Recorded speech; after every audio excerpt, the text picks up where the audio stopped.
The Compton Pledge is a guaranteed income initiative that distributes money to low-income residents in Compton.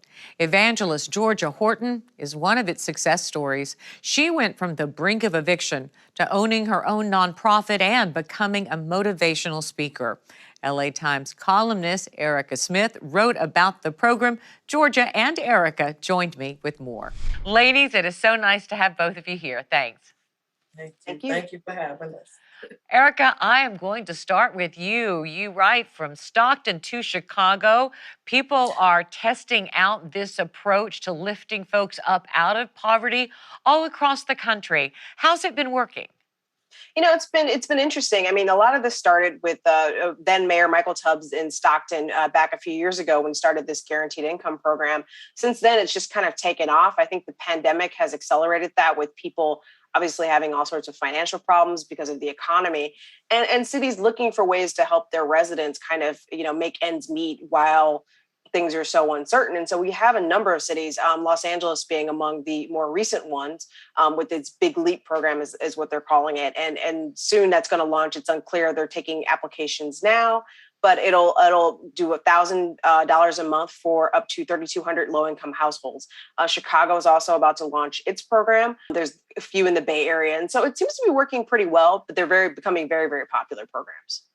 Well, why is that, Erica? What is it about giving someone a guaranteed income? It's not welfare, No. but it is a handout.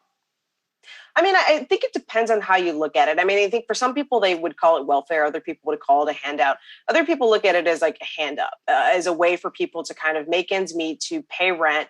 There's been some preliminary research on a lot of these different programs that are out there, and it's showing that people are spending their money not on frivolous items, but they're paying rent, or they're getting their car fixed, or they're using that money to kind of buy their time while they look for a better job that pays more, things that they couldn't do when they had no cash flow. And so in some ways it's actually a way to kind of help people get ahead for a short period of time. And again, it's still kind of an experimental thing. Other countries have done it for longer than we've been doing it, but there's still some data to be collected, and I think a lot of people are hoping this will lead to something bigger. Georgia, you are proud to be considered a poster child for the Compton Pledge. Would you tell us a little bit about your life and struggles before? Yes, well, being a woman that had recently been released from prison, serving a 25-year to life, coming into a new city, and at that particular time had emerged myself into a reentry to get myself established.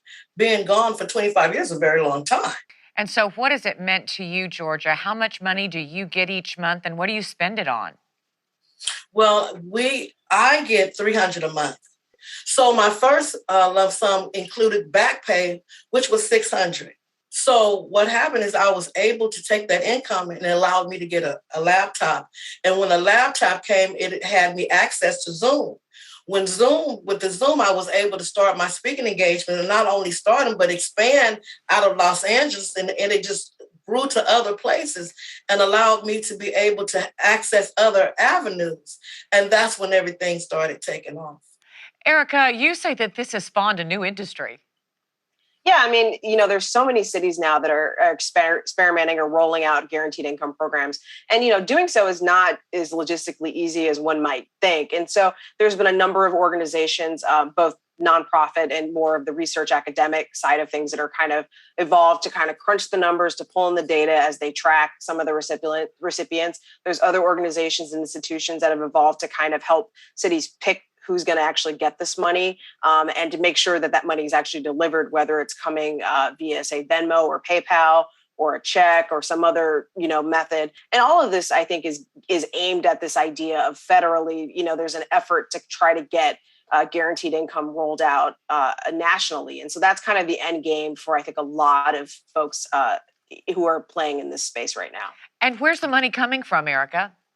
Well, it depends. I mean, the Compton Pledge, which Georgia is a part of, is mostly funded by donors, or actually all funded by donors.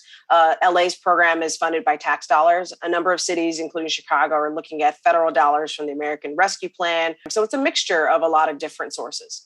Georgia, before I let you go, you do worry about your fellow residents who might come to be dependent on this money. You learned some lessons the hard way. What is it you try to teach them? Well, my concern is not really dependent. My concern is this is not going to last long. And so it's not an eternal solution. So by it not being an eternal solution, I feel like budgeting should be in place and learning how to structure it. And so one of the things that I learned was to make sure I had a bank account and structure. I learned how to make sure I spent my money wisely. I made sure that I invested. And so I believe that what needs to be put in place is that educational structure need to be put there. And I believe that it need to be put in place by our peers. Somebody has been through that and know how to take that funding and balancing out.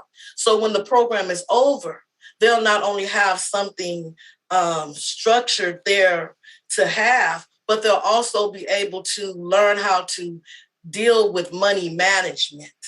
Georgia Horton and Erica Smith talking about the Compton Pledge. Ladies, again, thanks so much for being here. Thank you for having us.